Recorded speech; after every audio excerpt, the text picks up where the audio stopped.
the Lakers roster and also coaching staff. I give you the Clippers coaching staff and roster. Which one do you choose?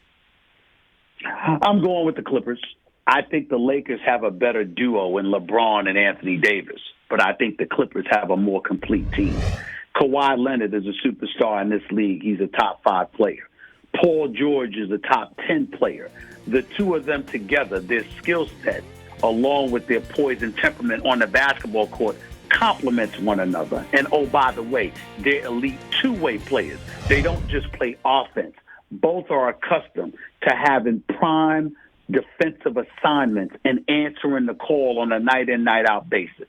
Then you add to that Patrick Beverley, who's arguably the best defensive point guard in the entire NBA. You acquired Mo Harkless, ultimately, who was on Portland last year, okay? And so when you look at it from that perspective, and you still kept Montrezl Harrell and Lou Williams coming off the bench, I look at the Clippers as being a more complete package. They've got perimeter shooting. They're going to be an elite defensive team. They got an abundance of Rough Riders on their squad who ain't scared of anything. They can shoot perimeter shots. And the ultimate X factor is that they have Doc Rivers and the Los Angeles Lakers have Frank Vogel. No disrespect to Frank Vogel. He coached the Indiana Pacers to back-to-back Eastern Conference Finals appearances years ago. His stint in Orlando was less attractive, less compelling, but that's not to say the man can't coach at all. But at no time in his career was he ever confused with being the quality of a coach, the quality of a motivator that is Doc Rivers. And I think you take that all into consideration, and you have to give the Clippers the edge over the Los Angeles Lakers, who went out. You got Boogie Cousins, and you got Danny Green, and you brought back Rajon Rondo, and you kept Kyle Kuzma, but they still need some shooters. And I think that when you look at it from that perspective, I think the Clippers are better as perimeter shooters. I think the Clippers are better as defenders, and I think they have better coaching. So the combination of all those things, I would say, give them the edge. But it is basketball, and they do have the better dynamic duo. And I think Anthony Davis and LeBron James can change all of that. But the Clippers still should be considered a better team at this particular moment in time. Did you hear, Stephen A., that the LA Times reported that Uncle Dennis and Kawhi asked Magic about his appearance on your show on First Take, about what was going on in the front office, and that might have been part of the reason why Kawhi decided to create his own super team? Did you hear about all that, Stephen A.? I did not hear about that, but I'm not surprised. I think that if Magic Johnson was still with the Los Angeles Lakers, the Los Angeles Lakers would have had a better opportunity of acquiring Kawhi Leonard.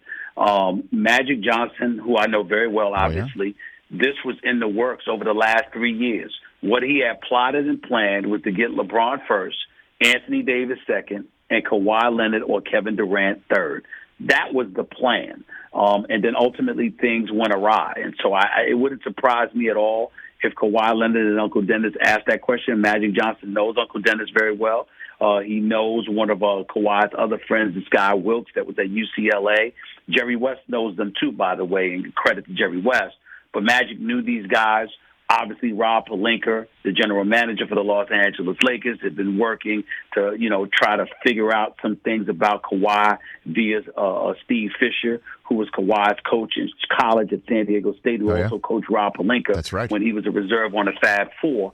And so he was trying to use that connection. But ultimately, I think that Kawhi wanted to go and play for Doc Rivers. I think he looked at the billionaire, the richest owner in all of sports, in Steve Ballmer. He looked at arguably the greatest executive in the history of the sport being his right-hand man in Jerry West.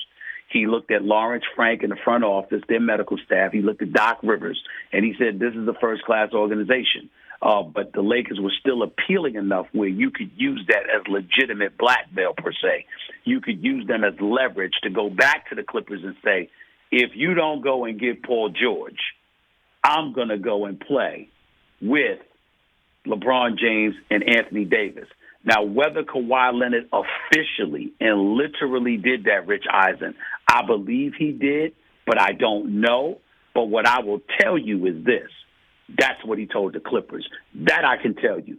The Clippers were incredibly, incredibly fearful that if they did not sign Kawhi Leonard, he was going to be a Laker. Originally, weeks leading up to it, I had a couple of members of the organization saying there was no way in hell we were going to lose out on Kawhi Leonard to the Los Angeles Lakers.